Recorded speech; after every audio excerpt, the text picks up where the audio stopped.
ఇప్పుడు నేను ప్రభుత్వం విషయంలో మొట్టమొదట బీఆర్ఎస్ నాయకులు ఇది 3 నెలలు కూడా మనుగడ సాధించారు, మేము పడగొడతామని బీఆర్ఎస్ వాళ్ళు చెప్పారు.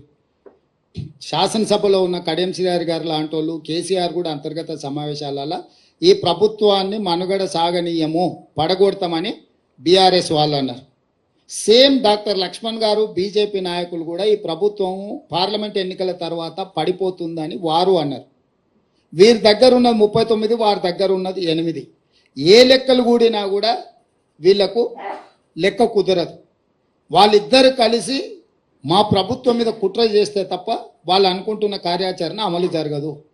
మరి ప్రజలు ఎన్నుకున్న ప్రభుత్వాన్ని పడగొడతామని ప్రతిపక్ష పాత్ర పోషించాల్సిన వాళ్ళు, ప్రజలు ఇచ్చిన తీర్పును గౌరవించాల్సిన వాళ్ళు ఇద్దరు ఒకే రకమైన రాగం ఎత్తుకుంటున్నారు. ఈ ఒకే రకమైన రాగం ఎత్తుకుంటున్నప్పుడు ప్రజలకు వివరించాల్సిన బాధ్యత మాకు లేదా? ఒకవేళ ప్రజలు ఎన్నుకున్న ప్రభుత్వాన్ని పడగొడితే చూస్తూ ఊరుకుంటామా? ఇది సహించేదా?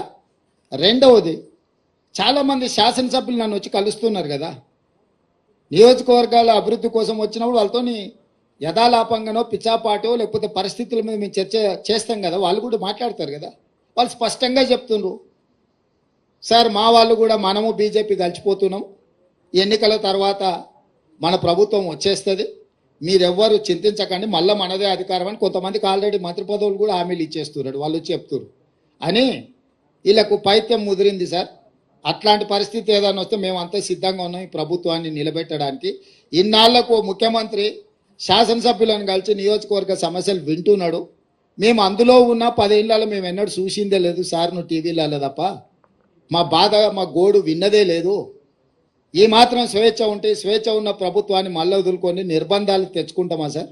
నువ్వు ఎప్పుడు చెప్తే అప్పుడు వచ్చి మీకు అండగా నిలబడతాను సార్, మీ పక్కన నిలబడతావు, నువ్వు ఎట్లా చెప్తే అట్లా అని ఎమ్మెల్యేలు నాకు చెప్తున్నారు కదా. నేను అందుకే చెప్పిన, నిజంగానే ఆ పరిస్థితి ఉత్పన్నమైతే ఒక్కసారిగా మేము నిర్ణయించుకుంటే ఇక ఆ 3 4 తప్ప 5వ మనిషి వాళ్ళకి మిగిలడు. కాబట్టి ఇప్పటికైనా ఇట్లాంటి అతి తెలివితేటలు ఇంకా మానేయాలి. మేము ప్రజలు ఇచ్చిన తీర్పును గౌరవించి ఒక మంచి పరిపాలన అందించాలని పాలన మీద మాత్రమే దృష్టి పెట్టినము. పార్టీ ఫిరాయింపులను కానీ కక్ష సాధింపులను కానీ మేము చేపట్టాలని అనుకోలేదు. అందుకే వచ్చిన మొదటి రోజు నుంచి రోజుకు 18 గంటలు మేము, మా మంత్రులు, మా ఎమ్మెల్యేలు ప్రజలకు అందుబాటులో ఉండే ఒక మంచి పరిపాలన, తెలంగాణ మోడల్, వైబ్రెంట్ తెలంగాణ దేశ ప్రజలకు చూపించాలనే ప్రయత్నం చేస్తున్నాము. కానీ ఒకవేళ ప్రభుత్వాన్ని పడగొట్టే పోటీ వాళ్ళు పెట్టిండ్రు అనుకో, దాన్ని నిలబెట్టే ప్రయత్నం కూడా మేము చేస్తాం కదా. కాపాడే ప్రయత్నం కొంతమంది చేస్తారు, ఎదుర్కొనే ప్రయత్నం మేము చేస్తాం.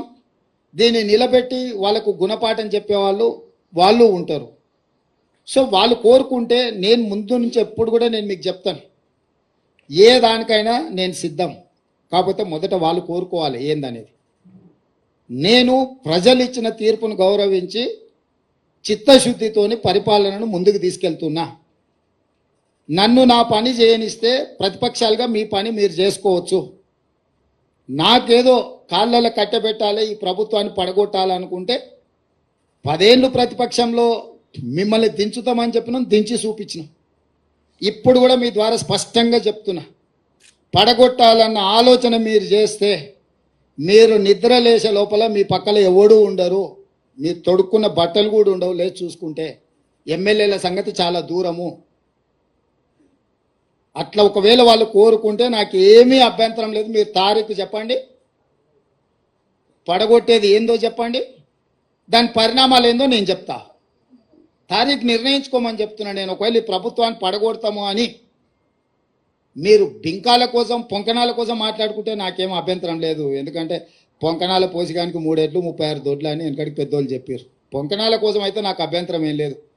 కానీ ఇట్లేదన్నా వ్యవహారం చేస్తే మాత్రం దానికి తగ్గ ప్రణాళిక మా దగ్గర సిద్ధంగా ఉన్నది. ఎవరేం మా మిత్రులు ఈ ఒక మంచి ప్రభుత్వం పడిపోతుందేమో అని ఎవరు ఆందోళన చెందాలి పని లేదు. 10 సంవత్సరాలు మా ప్రభుత్వం ఉంటుంది. 94 నుంచి 2004 10 సంవత్సరాలు టీడీపీ ఉన్నది. 2004 నుంచి 2014 వరకు కాంగ్రెస్ అధికారంలోనే, 2014 నుంచి 2023 వరకు బీఆర్ఎస్ అధికారంలో ఉన్నది. 2023 నుంచి 2034 వరకు 10.5 సంవత్సరాలు మేము అధికారంలో ఉంటాము.